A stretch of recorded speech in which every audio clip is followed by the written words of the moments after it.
We do have to give the disclaimer again. You got to check it in the description box.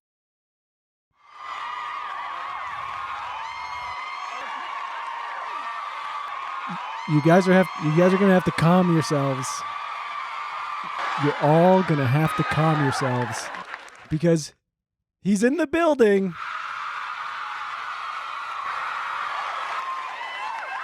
He's got a new boat called the Koru that's been under wraps for quite some time, and he's ready to make its first appearance. And he's got a new love in his life we want to talk to him all about. Ladies and gentlemen, Jeff Bezos!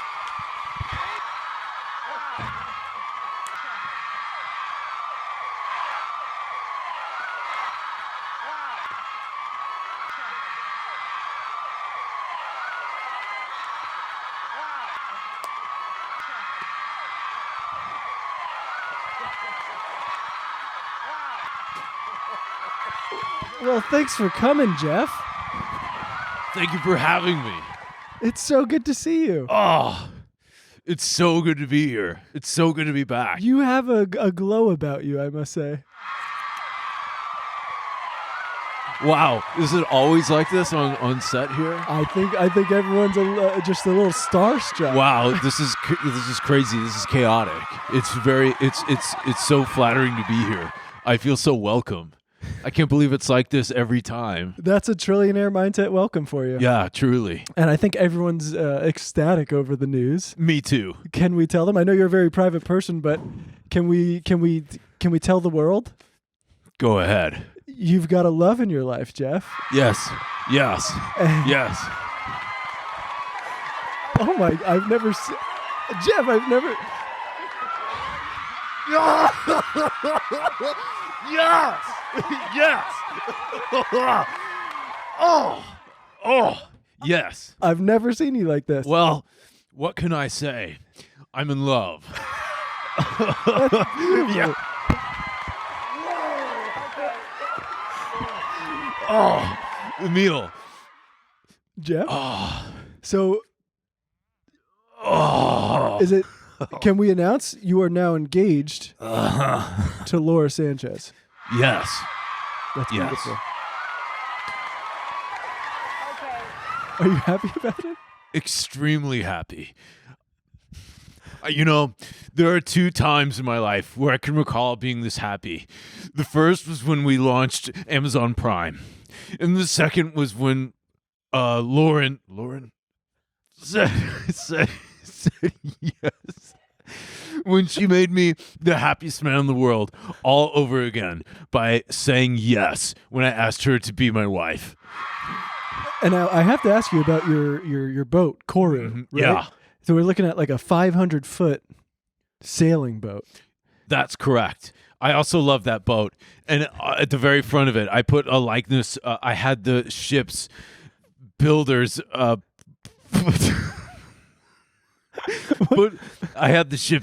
put the likeness of my beautiful bride-to-be at the stern of the boat. I saw that, so I wasn't sure if it was supposed to be her or not, but it is. That's your fiance. It is. It's her and her rockin' boobs for the whole world to see. Whenever we come into dock, people will know that's Jeff Bezos and his wife. And her perfect set. And her perfect set of rockin' boobs. Yes. That's beautiful. Yeah. Tits forward. To what? It's a very tits forward boat. Yeah, it's a very tits forward vessel. Yeah. Well, that's what you get when you sail with Jeffy B. So I know she's got a lot of great physical assets, but are there things you like about her insides? Her Yes. Yes. Yes. Yeah. Yes. Oh my God. I've never seen you like this. Emil, I've never felt this way before. Not even with Mackenzie. Not even with Mackenzie. Who gave you 4 children? Who gave me 4 children. I'm in love. This is beautiful, Jeff.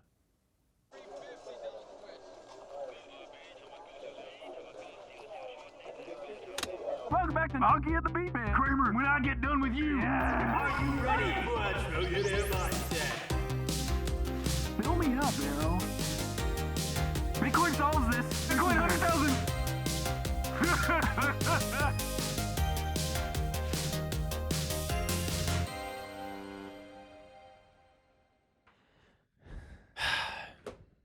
I microdosed shrooms this morning. Did you really? Mm-hmm. Why? Because I bought it. Oh, so you got to do it. Right? So you gotta do it.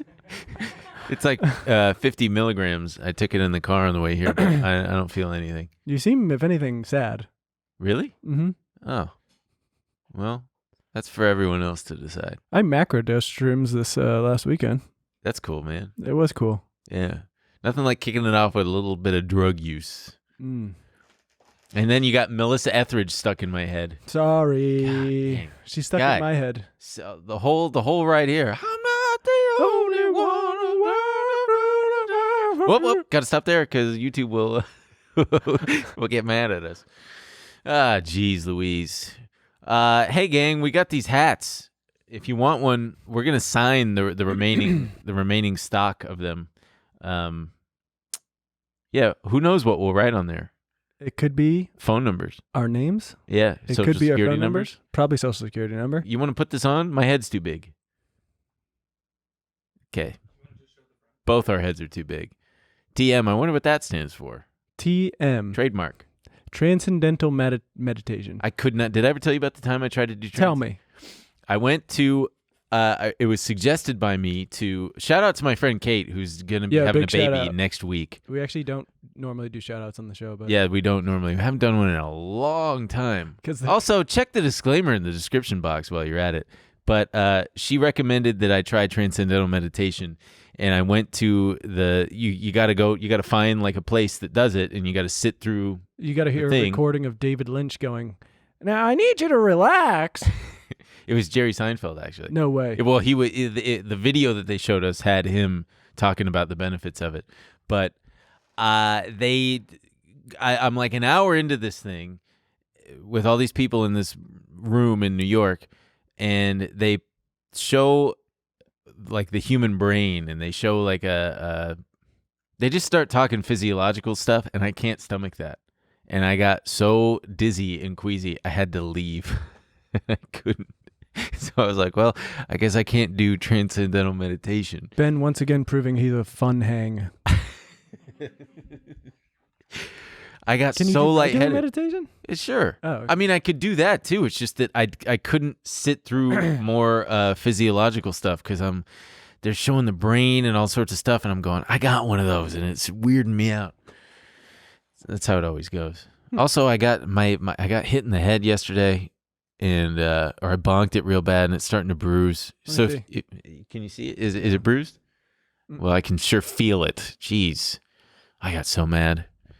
I threw down the weight at the gym because I hit my head on the thing. Are you going to sue? No, I'm not going to sue. No. I would like to sue someone at some point in my life. Wouldn't you? Lawsuits are a nightmare, man. You don't Yeah, but if you're in the right or something, like that woman who got the hot coffee, the McDonald's coffee. Famously, people think she was being a priss, but No, but she got like really third got degree burn. scalded. Yeah, there was no reason for the coffee to be that hot. Yeah. That's an awfully hot coffee pot. What's that? That's Eminem's devastating rhyme that he delivered a part of it on Donald Trump. You don't remember that? Where he's in the parking garage? You know what I'm talking about, right? Yeah. Yeah. And one of the rhymes is he goes, "That's an awfully hot coffee pot." Huh. Anyway. He really well, stuck it to Trump there. He really did. And he said something about him being orange. Oh, And he's a bad guy because he's orange. Another classic. Yeah. You don't remember that? I kind of vaguely remember, but I don't remember specific lines from the Trump diss. Oh, man. Yeah, I can't remember what he used to rhyme with orange, but yeah. There's that video of it's some rapper who's like, I can rhyme with orange, and he starts going. I think it's Eminem. And it might be Eminem. But he doesn't actually rhyme with orange. He just kind of, he goes boring, you know? Like that Yeah. sort of rhymes. It's near rhymes. Yeah, it's a near rhyme. What else have we got before we dive in? You got anything you want to say? Oh, were these all plugs? Yeah, these are plugs. Yeah, I'd like to plug the fine people of West Texas. Thanks. No, you know what I would like to say? What? You guys are nuts. I love you. We sold out the fucking Bauhaus. Oh, that's in, like, right. Less Yeah, than a yeah. day. You guys are the fucking coolest. Also, we kind of fucked up. We had said last week. No, don't even. Yeah, who cares? But thank you for that. That's crazy. Yeah, all my friends were like, "How the fuck are you doing this?" And I go, "Because of the sweet, sweet support of all of our beautiful people. Yeah. We love you." Gonna give each and every one of you a kiss and a hug. Don't hold me to that. Also, we got a very special guest later on in the episode from Shark Tank. So stay tuned for that. That's the Jaws theme. Yep. Yeah. So let's get into it, man. Let's get into it. We had our first instance of AI disrupting.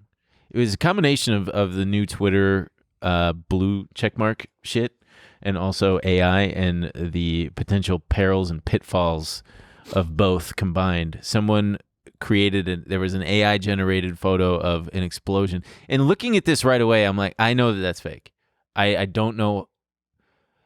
There's just something slightly uncanny valley about it. You know? When you look at the road and the fence, there's a weird bend In the middle. It almost looks like a fisheye lens. Yeah. But it is hard when you see it from. So this is, I believe it came originally from a account that was titled Bloomberg Feed with the blue check. Oh. So that's what really tripped people up. Bloomberg feed. Yeah. And I wonder if the people who did it were just kind of testing the waters and seeing. Right. That's what people were, so like manipulating the market with. Yeah. Yeah. And so what actually happened? I think there was like a 25 basis points dip. There was a brief drop that in stocks, and of course I just love that the image was zero hedge, because zero hedge, just the perma bear. Always, if you don't know who Zero Hedge is, go to their Twitter account, and it's just, you would think by looking at their account that it's all just doom and gloom, the world is about to end tomorrow, and they've been saying that for like, Jesus, the last 10 years that they've got me blocked now. I do love the other, so TechCrunch kind of like pointed to some of the prominent accounts that shared it. Uh-huh. And so, I think it started with Bloomberg Feed, which people got confused about. Then it was several Twitter accounts with hundreds of thousands of followers, like Delta One. Oh yeah, that's where I get all my Delta news One is a news account, yeah. I mean, but is that where you're like, oh, and this one's just OSINT Defender, and Whale Chart even shared it. Even an Indian television network reported the fake Pentagon explosion. Whale Chart? Whale Chart. Okay. Well, either way, a bunch of people got tricked. Not me, though. Not your boy, because I didn't see it in time. And I probably wouldn't have believed it anyway, because I'm smarter than that, and I know AI when I see it. It does suck that we have to question every time something is reported. We got to go, fuck, is it real? Yeah. Is it fucking real? Yeah. And is there any way to tell other than just your own human intuition? I feel like Tom getting told that my wife is pregnant. Oh, in Succession? Yeah. Oh, where is this just is this a play? Is this a play? By the way, I predict Tom's going to be the CEO. They're going to, if you haven't watched Succession, as well. Just, shut up. When Mattson gives Shiv the call that like a US CEO will play. Yeah. He doesn't say her. I saw a TikTok that pointed out that his last name, Wamsgans, is an anagram for the next CEO of Waste No. There was a baseball player in the 1920s whose last name was Wamsgans, and he is the only baseball player in the history of the World Series to execute a triple play by himself. Wamsgans, triple play. How did he do that? I don't know. He caught the ball and tagged the guy and then ran and tagged another guy. Who knows? But Tom... Baseball. When you hear about baseball in the 1920s, you're like, this is a different game. Yeah, I could have done that. I could have hit a fastball what from were Babe you Ruth. guys doing? Yeah. Oh, yeah. I can't imagine that they were throwing the ball harder than like 80 miles an hour. They were all drunk and fat. Yeah, Babe Ruth would like smoke cigars he wouldn't, but yeah. There's a picture of Babe Ruth and Yogi Berra, and they both just, it's like, these were baseball players back these then? are athletes. Yeah, but have you seen, like Tito Ortiz, he's huge. I don't know I who think that is. he was a baseball player. I mean, he's not dead or anything, but he retired. He played on the Red Sox. There's some big guys. David Ortiz. Tito Ortiz. Who's What Tito the Ortiz? fuck? Tito Ortiz is someone else. But David Ortiz was a DH. Yeah. So that's all he had to do. God, that'd be nice. And then they'd like pinch run if it was a Yeah. big. Anyway, Okay, we're getting sorry. off topic, but we do love the Major League Baseball. So that happened, but then it just as is this market, it just the dip got bought right back up. Speaking of the market, holy crap, the AI bubble is just. I don't even know if you can. I was gonna say, I do would you call really it. consider it a bubble? I considered it a kind of bubble, yeah. Because you went from all of a sudden, you went from hardly anybody talking about AI, especially companies in their quarterly reports and their conference calls, to now everybody's talking about AI. It's just the hot new thing. That's not to say it's not legitimate and it's not real, as is evidenced by Nvidia, who just reported their earnings and added a whopping, $150 billion to their market cap. It's just absolutely, oh man. Hey guys, we want to take a quick break to thank another sponsor of today's episode, MoneyGram. We live in a world that's more digital than ever, with nearly every want or need just a tap away. And so many of our favorite digital services seamlessly meet the physical world when they're delivered to your front door. But until now, that hasn't been true for crypto. Digital currencies have been tied up online with no easy way to bring them into the real world. That's why we're so excited to share that you can now cash in and out of select digital wallets at participating MoneyGram locations without a bank, credit card, or debit card. It's the best thing to happen to bread since slicing it. Get the only digital wallets with real cash access activated by MoneyGram. Learn more at moneygram.com/stellarwallets. I got a friend whose grandfather bought her a bunch of stock in Nvidia years ago. Like I don't know. How did he 15 years fucking ago. know? He's just a smart old guy, man. Fuck. Some people. That's the thing is Nvidia has apparently been investing. They've been investing in AI since like 2008 or 9. They started making moves back then. I know, but that's fucking 15 years ago. When I hear about grandparents being like, I bought you stock, they're like, I got you stock in Coca-Cola. Yeah, or it's like, thanks. Or like Microsoft. But then Microsoft also is fucking killing it. But so a couple of things. It's been really frustrating watching this market just melt up, as they call it, because it's been, as you'll see in the interview, the generals, Microsoft, Google, Apple, Nvidia, they're the ones leading the charge. They're all after taking a huge hit. Yeah, earlier this year. Yeah, but Microsoft is at all-time highs. Apple's at or near all-time highs. Google's been rallying back from the hit that it took. But so the thing is, with this market, what they call the breadth is weak. You know what the breadth is? No. That's a tough word to say. Breadth. Basically, breadth is how many stocks are participating in the upside, and the index is going up. So when I'm saying the breadth is weak, it means that the bulk of the moves are coming from these leaders, which is, it's like at once it's concerning, but then on the other hand, you could just as easily argue that hasn't that been the case for kind of a long time though? The whole FANG and it's been the case before for sure, but this tech time, companies were such like a disproportionately large part of. Yes. So I got some stats here. Apple and Microsoft alone are 14.5% of the S&P.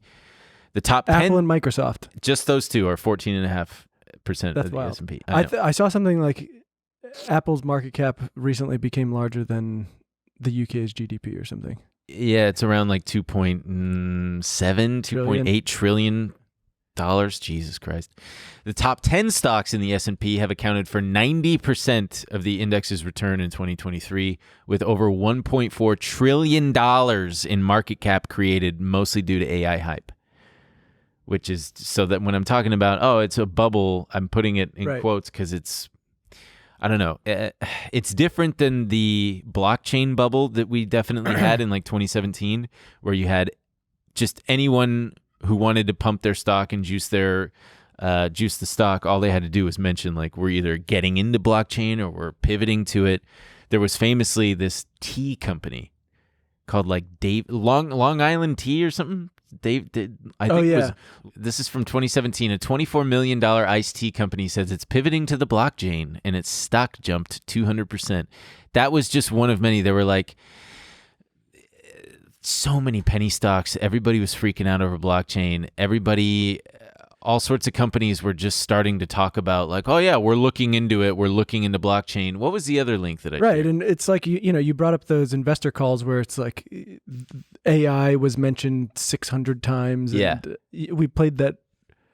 So back in 2018, Overstock, NASDAQ, AMD were three public companies that frequently brought up blockchain technology on earnings calls. And there were a bunch of others, FedEx, and they were all because it was the newest hype thing, they were all saying essentially the same thing as we're looking into it and we're looking at ways to integrate blockchain technology to... Yeah. But it does seem like it's a bit different in the sense that there are people actually using AI, and there's actual utility in AI. Although I can't tell if I'm being duped and just...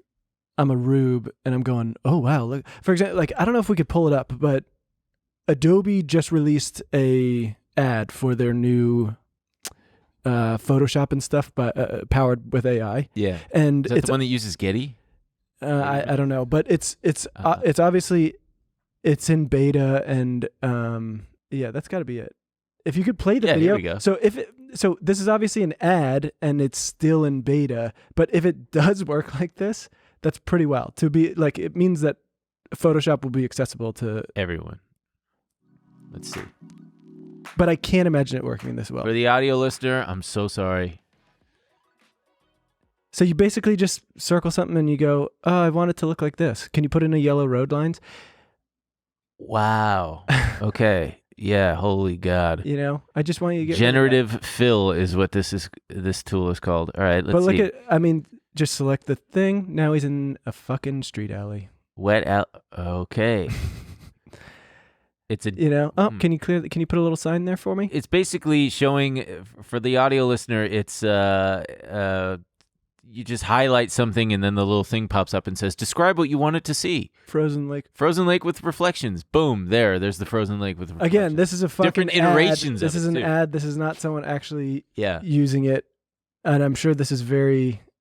I mean, jeez Louise. I'm sure this is very aspirational. I can't imagine it working this well. But if they can do it, that's fucking huge. I'd like to quote the villain from The Incredibles, the first one, when he said, "When everyone is super, no one will be." Syndrome. And it's Syndrome. Thank you. That's who he was. By the way, I feel so bad for people with red hair. In every Disney movie, they make the red-haired person the evil, sinister one. Like if you're a kid with red hair watching Disney movies, you gotta feel like shit. If you're a another kid with fucking red hair, redheaded evil villain, great, awesome. Is that true? Yeah, but then they made up for it by making that Brave movie about the Irish woman who can shoot arrows or something. Yeah, no one liked Brave though. Yeah, exactly, exactly. What's that? Anna from Frozen. Is that a bad one? No, she had red hair. And Anna from Frozen. Well, there goes my whole theory about red hair being villains. But that's not Pixar. Okay. Thank you. What's not Pixar? Frozen? Frozen is Disney. Pixar, isn't it? No. No? Okay. Well, anyway, let's continue. So Nvidia, you would think that they made insane amounts of money, and they really didn't. Their revenues came in at $7.2 billion versus $6.5 billion expected. But I think that was the big ripping, is that they beat. Well, no, it was that their quarter two estimates they projected about $11 billion, whereas Wall Street was expecting 7.2. So just like all of a sudden, boom, a big boost in that. And I mean, it's a couple of things. It's kind of like Tesla 2.0, back when Tesla was just absolutely rocketing and it just was the meme stock, the hot stock that everybody was chasing. It's a similar kind of thing that I think we're seeing. And You've got the narrative of AI, which is actually showing concrete numbers right now. But I wonder how sustainable it is for them in particular, because I'm sure that a lot of this is coming from like Google and Microsoft and the likes of like Amazon, these big companies. All this AI race. Yeah, placing these big orders for these things. But like, is it going to be sustainable? I don't know. What, like there could be another big shiny thing that all these companies... No, but like, how many times do they need to keep re-upping? True. You know? Yeah, I really don't know. But well, I can imagine they are going to keep working on faster and more powerful machines. Well, and that's the other thing, is all these companies have their own in-house AI initiatives that they're working on. So, but I know that Nvidia is like miles ahead of them all, and it's going to take everybody a long time to catch up. And they're all doing specific things that are specific to their business models. But either way, there's an interesting quote here from the CEO, Jensen Huang. He said in the conference call, the computer industry is going through two simultaneous transitions, accelerated computing and generative AI. But so, yeah, NVIDIA's jump is like single-handedly, I mean, this week it looked like the NASDAQ and the S&P were going to go firmly in the red this week. I mean, they are in the red this week, but it's been buoyed back up single-handedly by NVIDIA, because then it boosted AMD and it boosted SMCI and it boosted Broadcom. Everybody's now like, oh, AI is here to save the day, and the bubble continues. But like the breadth is still... There's this April 25th, I got this research note from JP Morgan. Their global market strategies team pointed out on April 25th that this is the narrowest stock leadership in an up market since the 1990s, and they called it mega cap crowding, and added that the current level of mega crap, really good. Mega crap crowding implies that the risk of recession is not priced into markets. And there were four of the 6 periods where breadth was the weakest occurred near market peaks, including in December 99, July and September 2000, and October 2007. Well, luckily, looking back on those times, nothing bad happened after that. Yeah, that's true. But also, everything was great. There's the old adage that the market can remain irrational longer than you can remain solvent. So I would expect this kind of thing to just kind of continue and chug ever higher, because until I think that it's going to be because there's been all these warnings from these banks and these researchers that like, oh, the earnings recession is going to catch up to us, and all of these things are eventually going to catch up. But I think it's going to be like the wagon's going to keep on chugging along until all the wheels literally fall off. And that's the only thing that's going to stop it. It's just going to go until it finally just peaks. And by then, we'll probably be back at all-time highs, I think. That's my prediction. Yeah. But, oh, God, there's more predictions here. Give them to me. Yeah, so, this is off of what this guy from Nomura, Charlie McElligott, said. He said, the equities market can continue to absolutely party until the end game arrives, and it can take much longer than you think, despite things breaking along the way, just ripping out hearts in the meantime as we continue to fend off worry after worry, where pervasive skepticism and cynicism keep sentiment and positioning light, feeding a buyers are higher paying trade melt up with risk assets in the meantime. Meaning what, though? Like, so you guys can all sit around and worry about, you know, a bad economy, the interest rates being hiked, but investors are going to look at what's going on with all, innovative AI and are still going to be happy to pump those up. There's a lot of people that are on the sidelines. That's why he said positioning is light, and there's a lot of skepticism and worry and cynicism, but that feeds into the other old adage of bull markets climb a wall of worry. That's what they do. So like it's not that it just goes up with eternal optimism and everything is rosy. You got all these sayings. I'm picturing you just in a suit in a Wall Street office. You got suspenders on. Sell in May and go away. A bull market climbs a wall of worry. They do. But I just kicked you out of my office. Shut the fuck up, old man. The question, I mean, we talked about AI and the comparison to blockchain. The question, I think, is how quickly and practically companies are actually going to be able to utilize it. I mean, BuzzFeed is an example that comes to mind where it could actually work straight away, where they can just start generating content pretty easily, because that's been a thing. I mean, AI generated content is nothing new. But in other cases where it's like customer service type shit, I don't think that Right. that's I don't gonna... see the huge. They might save some money, but like, haven't they At been? what cost? But haven't they been doing that forever with Yeah. people fucking screaming at phones, going Representative. It's been so. I understand sparse. you'd like to talk to a representative. Yeah, you're not gonna. It's not like you're gonna wipe out an entire workforce.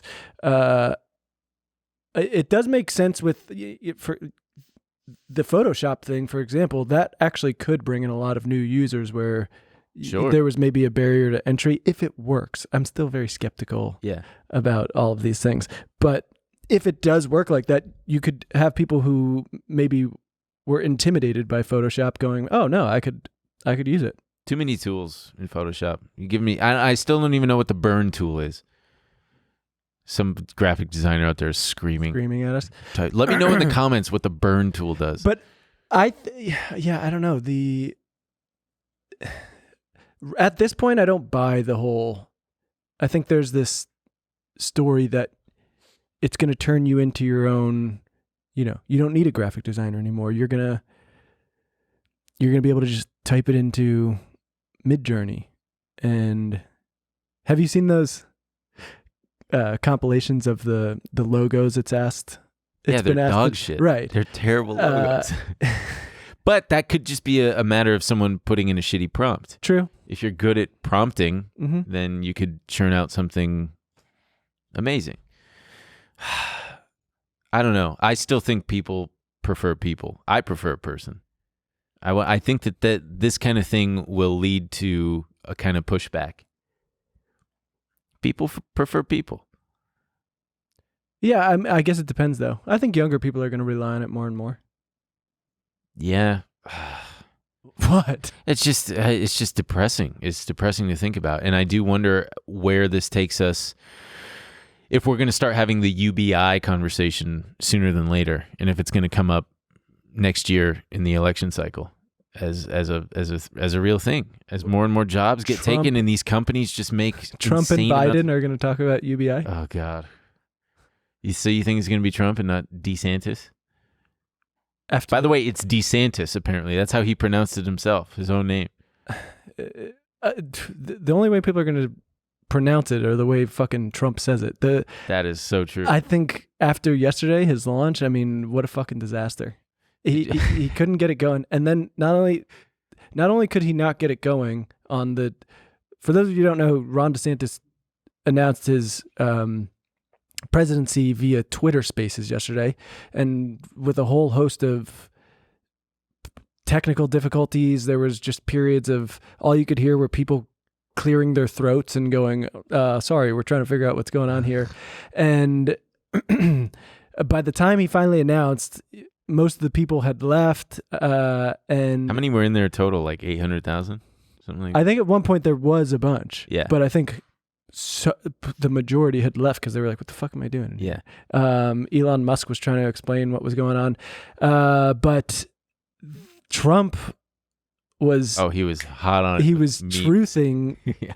There was, if we can find his truths real quick, there was two specifically. One, okay, so here's one of his truths, which is, Rob, my red button is bigger, better, stronger, and is working. Truth, yours does not. Per my conversation with Kim Jong-un of North Korea, soon to become my friend. I don't even know what that one means. But then, can you pull up the rocket one? Why does he call him Rob DeSantis? So this was...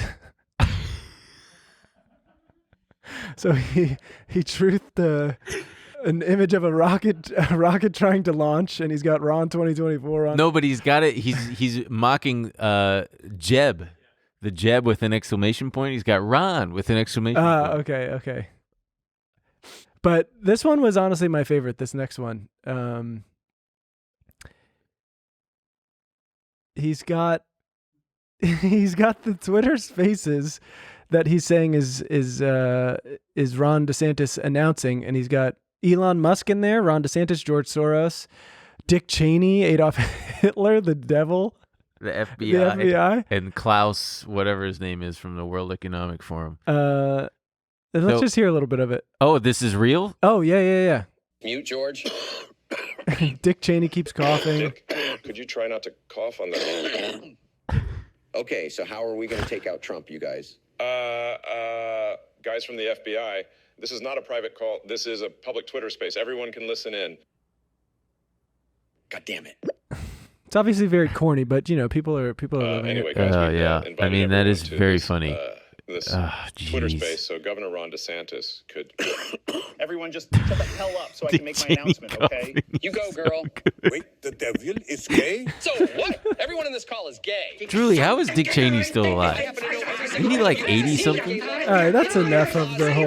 But and Trump, they have a Trump log on at the end. You can actually jump to the end to hear. It's so corny. Keep going, maybe a little bit. Oh, there he is. There he is. Elon, the real president is going to say a few words. The devil, I'm going to kick your ass very soon. Hitler, you're already dead. Dick Cheney sounds like you'll be joining Hitler very soon. Klaus Schwab and George Soros, I'm putting both your asses in jail. And Ron DeSanctimonious can kiss my big, beautiful 2024 presidential ass. Trump 2024, my baby. God. Let's go. It's the WWE. That's okay. From now until November 2024 is It's going gonna to be a fucking nightmare. Endless or entertaining, depending on your perspective. It's going to be a very entertaining nightmare. Oh man. Oh, I guess I can't.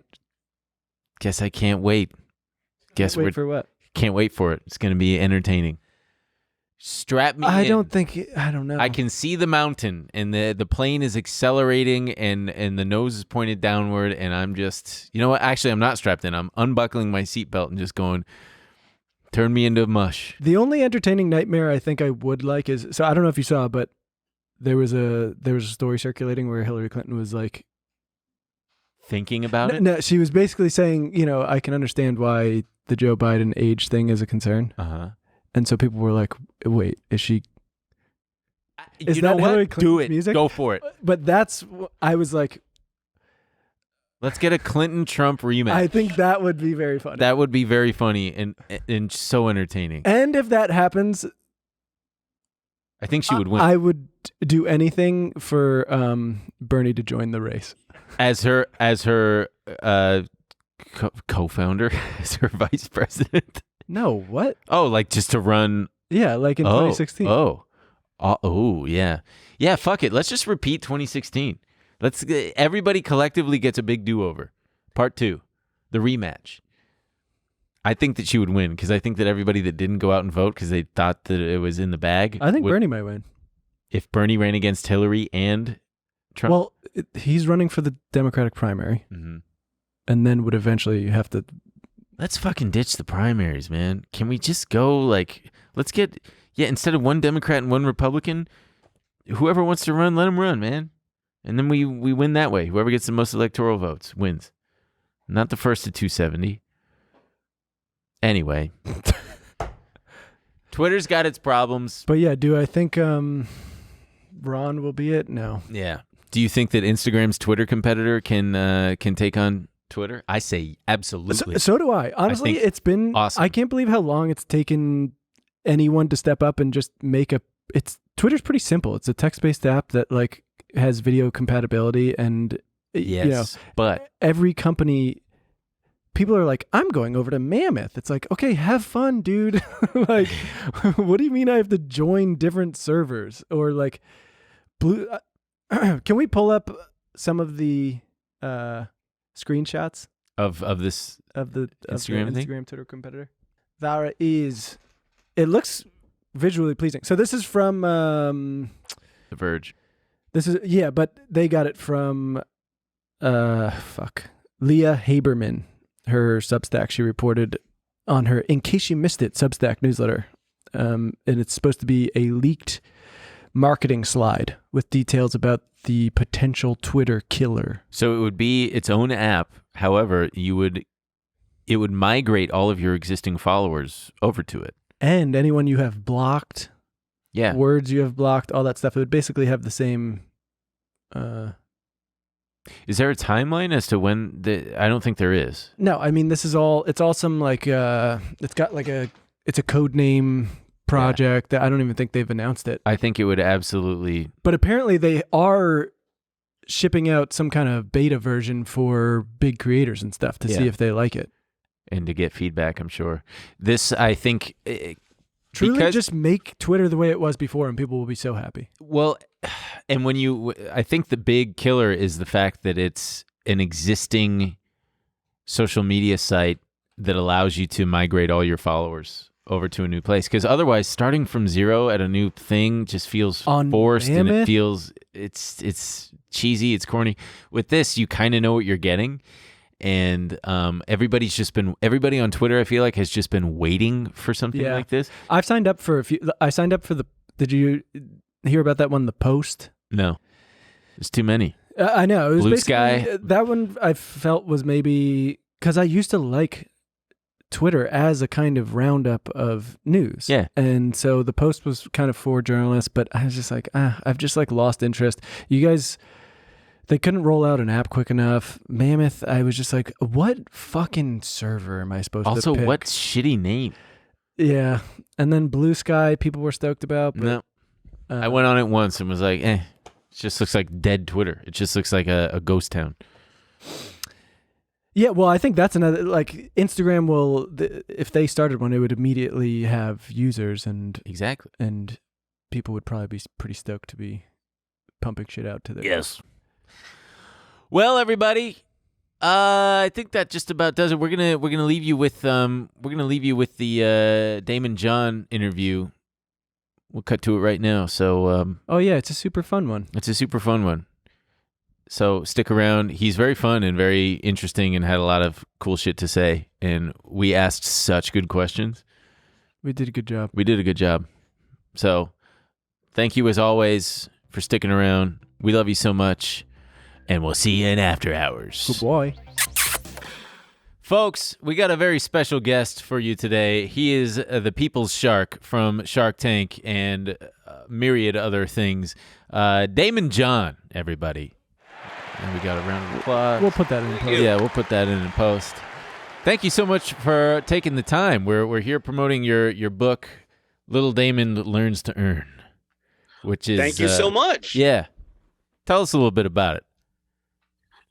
Well, it is a book that I did not think, I was hoping that it would do well, but I didn't know if it would do that well. And I put it out about 6 weeks ago. It hit new Amazon #1 book in the entire country, potentially in the entire world. You never know, for about an hour, about a day, which was absolutely amazing of all books. And it is about financial intelligence as well as entrepreneurship for kids 5 to 10 years old. It went on to New York Times bestseller for, I think, about 3 or 4 weeks. But I'm not saying that to brag that, I'm this and that, but it's because America voted. America said that we want financial intelligence and these type of things to be taught to our children.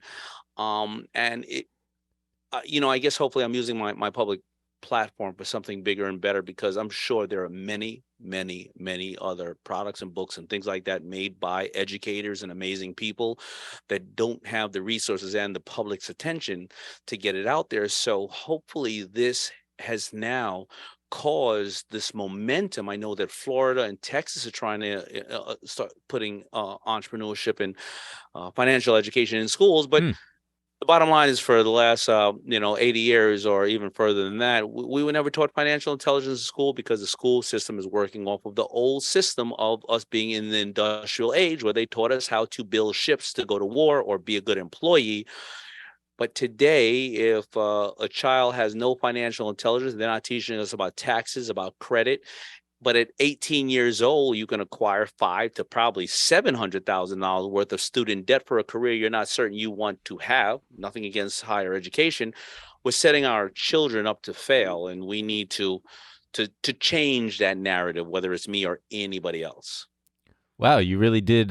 You saw an opportunity and you struck it there. Because that's actually a point that we wanted to get to, is that the education system is woefully lacking in all of that kind of education, especially including and especially for, like you said, ages 5 to 10. But yeah, I don't know. Speak for yourself. I kind of think maybe we should have all our kids learning how to make tanks and ships. I want to be ready. You know what I mean? Yeah, that's a good, my partner here makes a good point. We do need children to be working as well. Because wait, where was it? Was it Florida that they were busting kids for working at McDonald's?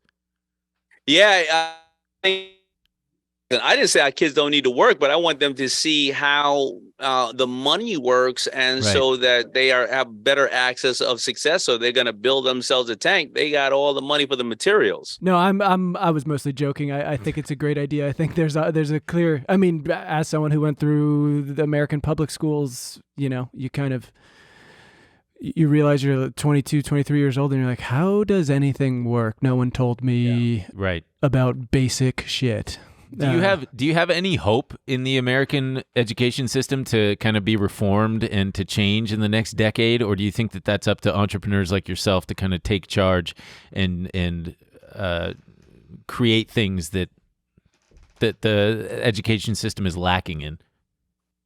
No, so I think there's two things in the education. So first of all, I am a huge fan of this country and the people in this country. So I will always see the brighter side of things. I think this is the greatest country on the planet.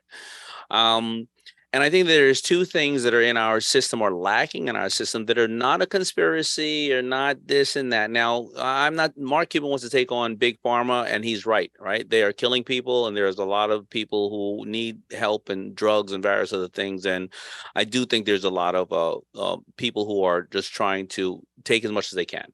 I don't think in whether it's nutrition or I think in financial intelligence, I don't think there's anybody in our entire school system saying, let's feed our kids the worst things possible with no nutrition so we can make money off them 20 years later when they have cancer or diabetes. I do not believe that at all.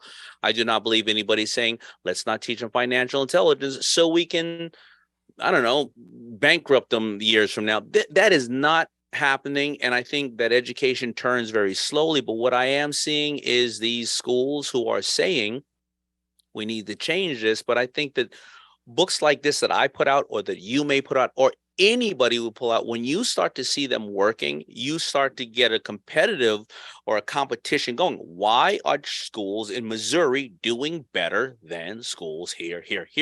And the good thing about educators is they will start scraping that data and saying, this is why it's working. This is why it's working. And they need to make an adjustment. I think we're going to see it within 10 years. I'm almost positive we will see it a significant change within 10 years. I sure hope you're right. Is this why you call yourself the People's Shark? No, I think I was called the People's Shark for a couple of reasons. I think that when people come on Shark Tank and they have $1 million in the bank and they're asking for another $1 million, I think that there are places to pitch those type of businesses, but the everyday American who is living paycheck to paycheck can't relate to that. And the platform of Shark Tank was created because you did not have any money. You had no place to go, and you risked it all. And you basically said, let me come to the sharks because I need this. I cannot go to a bank. And so I really rip people a new one when they come on there, because you're taking away the slot of another person who may need it. And I think that that's where it comes from, as well as I love investing in people. Right. I believe in people. You know a thing or two about getting rejected yourself, because the first company you started, FUBU, and for those in the audience who don't know what FUBU is, it is how would you characterize it? Streetwear brand. I would characterize it as like the first breakthrough streetwear brand that really, I don't know, broke through the mainstream, right? I think that's an accurate way. A hip hop, a brand that was made for hip hop and people loved it. Streetwear brand, first hashtag of clothing, right? For us, by us, that broke through and went mainstream. There were 2 and 3 other people that influenced me, that Kalk and I, and Cross Colors, and Dapper Dan. They didn't at that point had made it to really mainstream globally, and that's what FUBU did. And and that's who it is. For us, by us. And it was all about hip hop and empowering an entire generation of people who loved hip hop. Right. And I was reading that 27 banks turned you down for Yeah. loans. Yeah. I mean, and you had already had sales at that point, right? Like, what do you attribute that to? I attribute to not having financial intelligence in school, because I got to tell you, the way that I filled out those loans, I wouldn't have gave myself the money either. I didn't know what I was talking about. Because at the end of the day, people think it's not the bank's job to give you money. You need to go to the bank and show them how will they make money off of the money they loan you. And, a lot of people rather give away 50 or 20 or whatever percentage of their company. The bank doesn't want any of your company. They don't want to take your house. They don't want to take anything else. They just want 3%, 5%, 8%, 9% off of their money. And I was not able to articulate, whether on paper or in person, how I could actually return that capital. I kept thinking about my own needs. Man, I'm going to make this hot. Yeah. You know how many people wearing my shirt? LL wearing my shirt. It's a good statement on LL wearing my shirt, but how about LL, one of the top music artists, are wearing my shirt? And if you look at a video that's paid 300 times across the country with somebody who would normally have to pay, I don't know, $20,000 for that commercial, well, think about how much equity we have in advertising and marketing. And now I take that over to a reputable manufacturer that can deliver those clothes. Think about all the money we would make. That's a different conversation than, this hot out here. Everybody love it. This is why I can't run a bank. I mean, you come in, you tell me ladies love Cool James is wearing your shirt. I'm investing. Well, open a bank then, because I got a lot of those type of things. And I'd be the banker going, well, sir, LL Cool J certainly is interesting, but unfortunately I'm going to need to see some kind of business plan other than the young man wearing the shirt. And then I was young. I used to be business plan. I planned to do some business. Yeah. That's exactly what was my business plan. Do you think that it was easier then to start a business or easier now? And I feel like I know what you're going to say, but please go ahead. Absolutely now. Yeah. There was no smartphones. There was no internet. I can open up a phone right now and open up a Shopify account. The amount of people I can sell to standing on the corner was the amount of people that drove by the corner. I can open up a Shopify account. I can create a merchant account. I can then take your money, whether it is Zelle or Cash App, and I can hit you all around the world. Right. That's it. But do you think that makes it harder to maybe break through and shine, rise above the others? Because it seems like entrepreneurship is on the rise heavily, and now it's about how do you break through that? I mean, everyone's Instagram is probably full of ads for a company you've never heard of. How do you kind of build? I feel like I've been burned. We've talked about it on our show where you buy, they're really good at doing the branding, and you get an ad where you're like, man, that shirt looks perfect. I'm going to order it. It gets to your house. You put it on. And you're like, this is the worst fitting shirt I've ever had. And then you go, I'm never going to buy something from them again. But I mean, how do you now build a company where there's trust and, a company you can rely on and that you really want to give your money to? It is easier now, but you are absolutely correct. It's easier, and guess what?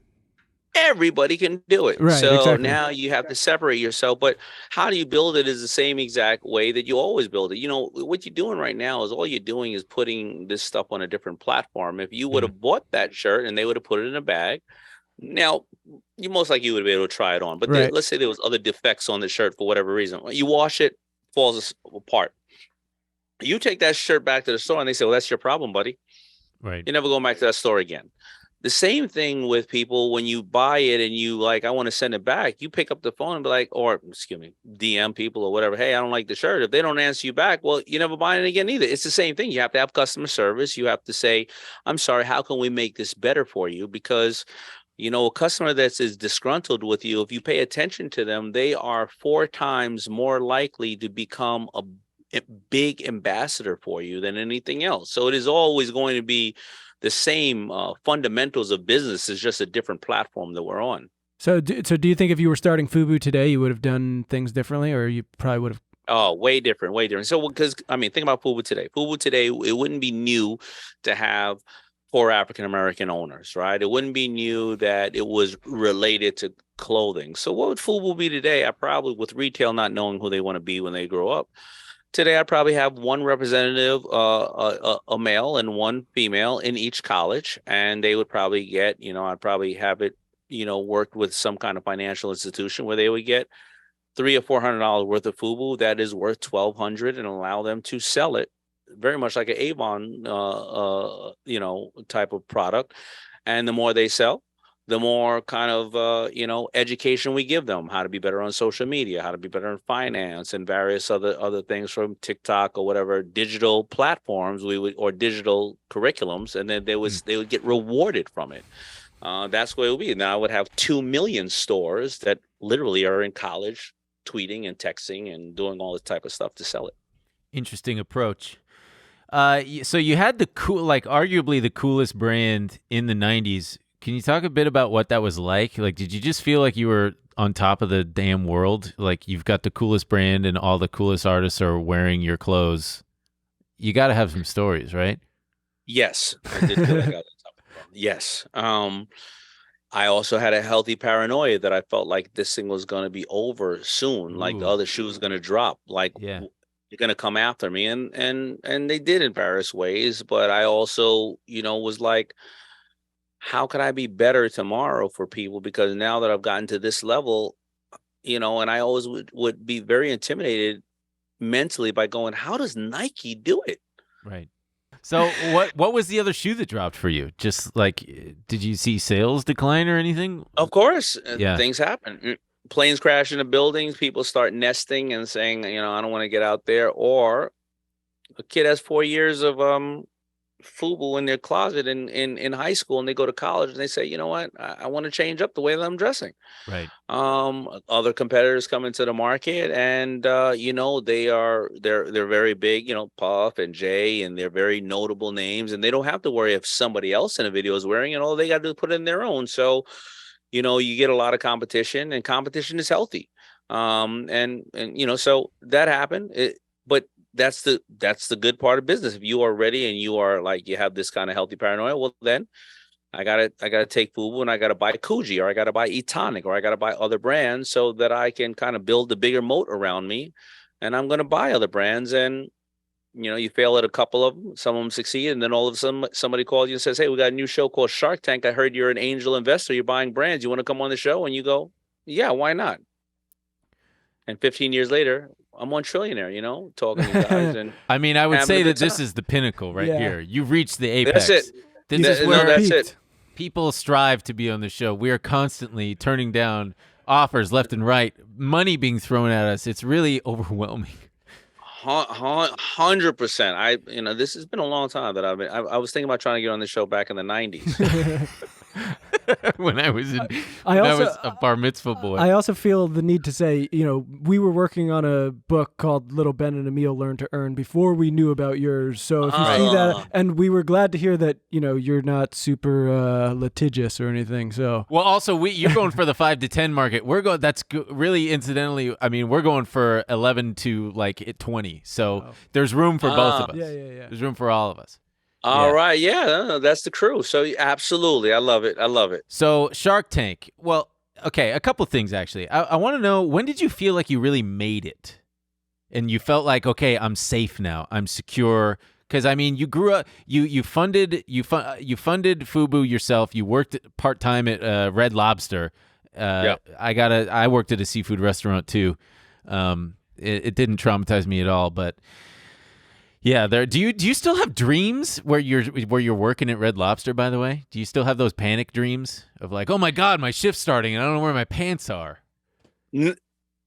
No. Okay. Well, you've grown past it. Your dreams have evolved, and now it's like, oh my God, we don't have enough inventory to sell FUBU. I think I finally felt like I had some level of success in my, like, around 35, 37. I had maybe about 37, 38. I felt like I didn't need materialistic things anymore to try to keep. It wasn't keeping up with Jones. It was like, well, I just thought I'm supposed to buy expensive things and I loved them. But after you bought it the first or second time, you go, all right, that's a beautiful car. And after a little while, about 5 years, you realize you have all these cars, but your friends use them more than you did. And you really just narrow down on what's really important to you. I realized I had a good amount of money in the bank, but more importantly, I had financial intelligence, because I'd almost went bankrupt twice when I was broke, and once when I had 10 million in the bank. Wow. And And I had way more than that after that period of time. I had been able to survive after that. And I realized I didn't have to necessarily depend on either being famous or having a great idea. I can now invest in other ideas. I don't need to be famous, and I don't need all these big things around me because I don't care. And yeah, I think it was around 38. I'm 54 now. So right around that time. And I really started my career with FUBU at 19. Oh, no, 20. So it took about 20 years. Wow. Damn. Yeah, there's a great quote. I'm going to totally butcher it, but George Harrison from the Beatles is talking about how, they had more money than they could have ever dreamed by the time they were in their late 20s, and they realized very quickly that, oh my God, this thing that everybody lusts after and spends their whole life chasing, they realized early on that it's not everything and that there's more to life than that. For him, it was spirituality, but yeah. So Shark For us, Tank- it's revenge. Yeah, for us, it's totally revenge. Yeah, thank you for reminding me. For us, that's what drives us at the end of the day. That's right, revenge. So with Shark Tank, we know that you've got a few successful. What would you say that Bombas was your most successful investment? The socks? Bombas is the most successful in Shark Tank history out of all companies that have been invested in Shark Tank. No way! I thought it was Sponge Daddy. No, Scrub Daddy is number 2. Scrub Daddy. Suck it, Scrub Daddy. Yeah, suck it, Scrub Daddy. Yeah. And a lot of people say that any investment I regret, that's the only one I regret. Trying to do a deal with, because I actually went after that one. Other ones, if I didn't go after it, I don't care. But I went after that one, and Lori beat me to it, and Lori did a great job with it. How is there not room for everybody? If you all, after the cameras are off, can't you just go, all right, count me in? Like, I'll give you an extra $500,000, whatever. Yeah, there's always room. But what happens is we see so many people that somebody else is coming through the door next. If Lori beat me on it, it's not like, it's like, okay, whatever, good for you. You don't see the results on if the thing's going to work that day or that year even. Of course, you see it 4 or 5 years later, and sometimes these things go to zero, come back, you reconfigure the thing. So it's not an easy and clear answer to what success is or failure is with any of these companies. These are real businesses. Right. Are you wearing Bombas right now? Yeah, I am, of course. I would ask you to prove it, but I don't think you're interested in lifting up your feet. It's not a trick. It'll be pretty hard because I'm sitting at a tall desk, and I wouldn't be able to do so. But absolutely, I don't think I have any other pair of socks. I think I have a pair of maybe Stance or something that was given to me a long time ago, and they're there because I never get to them. But I'm overloaded with Bombas. Nice. Do you have any outside of Shark Tank? Do you have any companies that you wish you were currently invested in? Like Nvidia just posted, I don't know if you saw that they just posted their earnings, but it's up like 27% after hours. Are there any investments like that you look back on and go, God, how did I miss that? I get pitched a lot. I did, but so I gotta just put it in context. I get pitched a lot. So I got pitched Uber, and I turned that down. But if I would have invested in that, and I would invest in all the other ones, I would have probably been negative several, like maybe $20 million, right? So Uber is the only one that I actually passed on that I could think about being a massive success. None of really the other ones that I wish I would have invested in. Huh. What kind of success rate are we looking at from your Shark Tank investments? Are you losing a lot, or are they pretty successful across the board? No, Shark Tank, I think you have, like, out of 10, you have about 4 that go to zero, right? Another 3 that are kind of on the fence. Here it goes. Maybe it'll work out or not, and then another. Maybe 1 out of the final 3 are doing decent, and then 2 rock stars. Okay. Scrub Daddy and Bombas. Sorry, Bombas and then Scrub Daddy. Yeah. A distant number 2. Yeah. Well, I think he's doing pretty well. But, mine would be, Bombas socks. It would be the Tentacle. It would be. What's the Tentacle? Tentacle is. Look, he's got it. A little suction cup. It has tentacles on it, and you can put your phone on it. And can you have any tentacles around it? It's in front of my bag. in the front of that black bag, and then you can put the suction cups anywhere you want and wrap it around things, and it keeps your phone in place. Ah, yeah. Oh, all right. I know those. I want to invest in those hats, whatever those hats are. You got them in it like triple XL for my giant head. Noggin Boss, they just did a really great deal. Noggin Boss, they're really cool guys. So I think that one is going to be big, but it didn't get to that point just yet because again, these are real businesses. So here's the tentacle right here. Yes. Okay. And it wraps around and does all kind of stuff in suction cups. So it's really good. Bajillion ways to use. A bajillion ways. Ooh, yeah, it's a car mount. I need to get one of those in my truck. Yeah, absolutely. So, do you own? Do you invest in stocks at all, or is it just? Are you one of those who only goes for businesses? Like angel investing. I love stocks. So I always tell people that the reason I'm on Shark Tank and the is to work with people, because if I need to make money or lose money, I send it over to the market. They don't dust off Steve Jobs and ask, and he comes and asks me how to fix a damn computer. I just either make money or not. We look at Amazon over the last, I think 2 or 3 weeks. I mean, as they call it, my buddy, Wall Street Maid, who's my stock guy, always says, listen, the generals are starting to wake up, which are the big boys and girls. And Amazon went, I think, up 10% over the last 3 weeks. I mean, that is $100 billion increase, and all the generals are starting to wake up now, and that's great, but you just play stocks, the long game on it.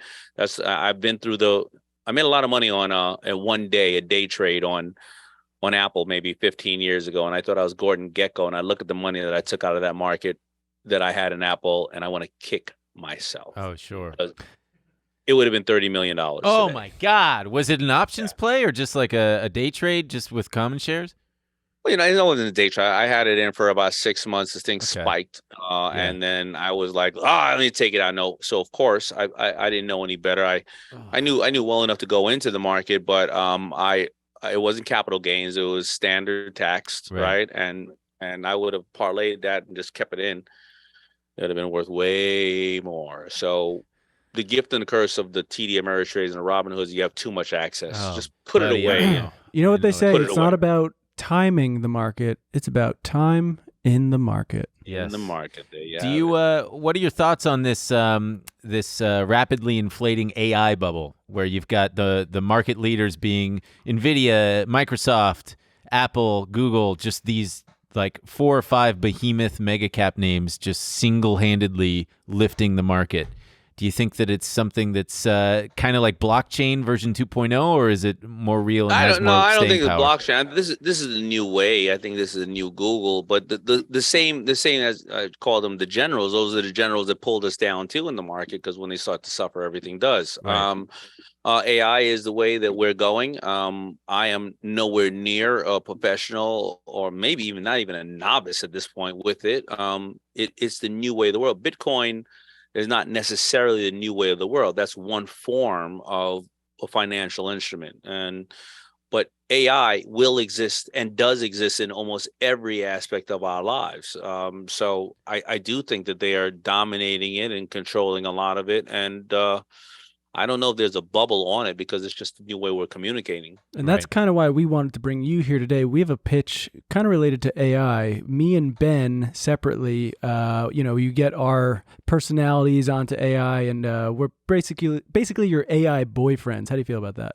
Not your boyfriend, but someone's boyfriend. I the royal your, you know what I mean? And so I'm sorry, you're going to be people's boyfriend on AI? Uh-huh. This is news to me, sir. So no, Ben came up with it with me. No. I do think there is some influencer girl who she took our idea. She did take our idea. She's soliciting herself as an AI girlfriend, where people pay, I think, like $1 a minute or something like that. It's the 1-900 days all over again. I think that'll work, though. I absolutely agree with you. Oh, with us specifically. What was it? You mean it's like that movie, right, where the guy fell in love with this AI? Yeah, her. Yeah. But this is him. This is Hims. That company already exists. Shit. I think that's going to be. I think that definitely is going to work.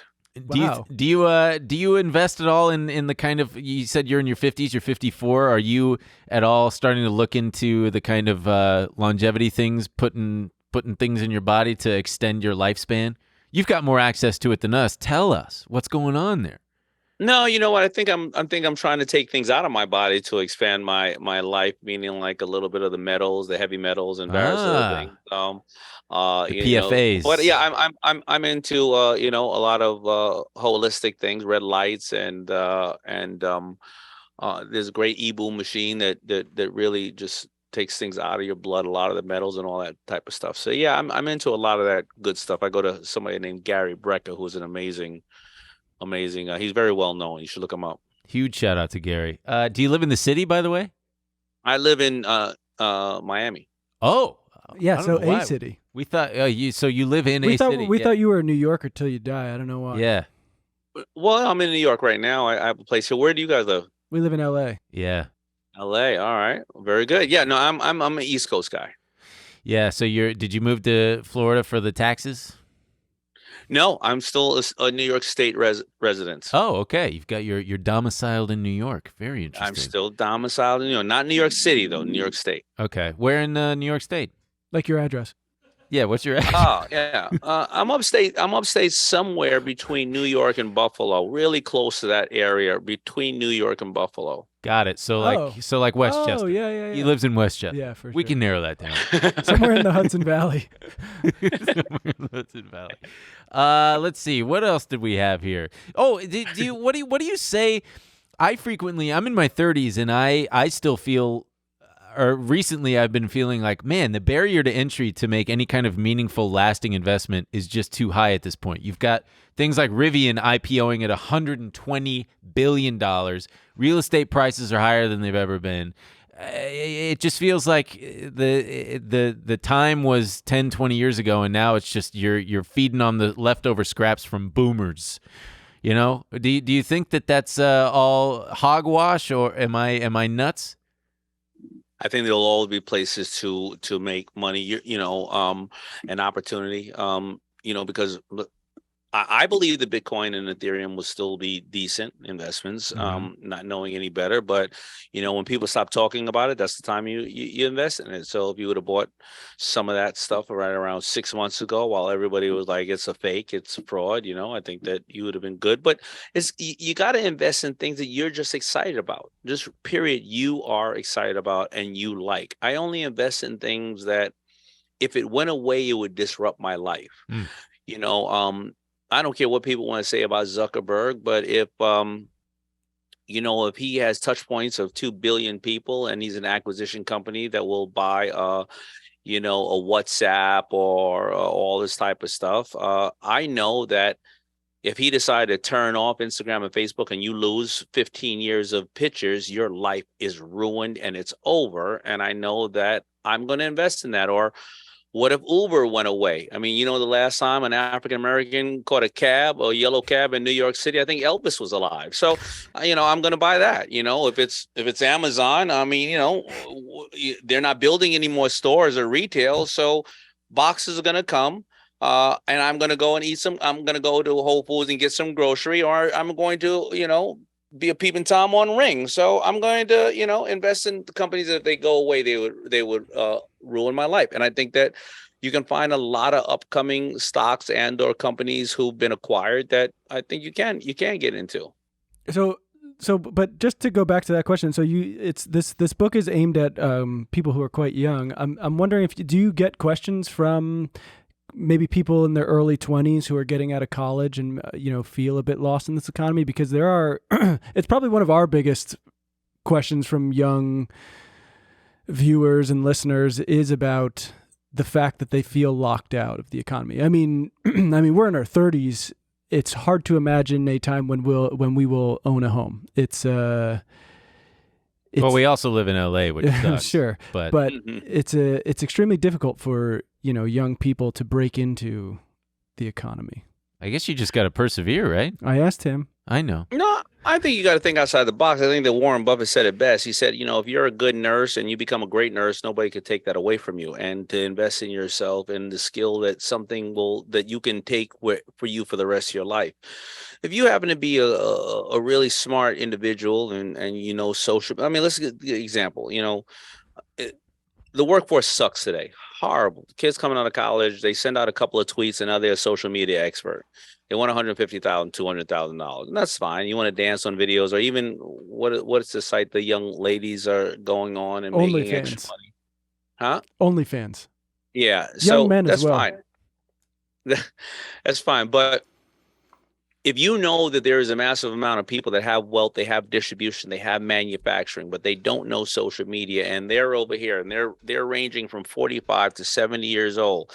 2 years ago, they had stores that were closed, their customers right down the block. They did not know how to get to their customer. And if you know that you have access to being able to push things out across the globe, and you can say to them, hey, I can move that. Just give me 10%, 20% of that. And these people are like, yeah, whatever. We're just sitting on all inventory.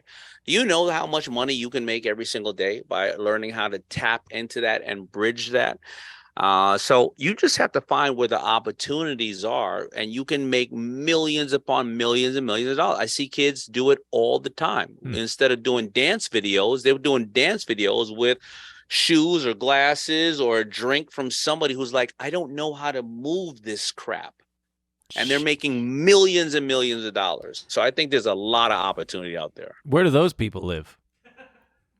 What people? Those people selling all that stuff. I gotta ask them some questions. You know what? Go down any main street in any town, and you look at half those stores that are closed and the little ones that are open. Go in there and see who's selling to those stores. Interesting. I knew I shouldn't have spent so much time dancing on TikTok. You could. I spent too much. You could be dancing on TikTok. And trust me, there's a company that said, just hold this while you dance on TikTok, and we will give you 50% because we're sitting.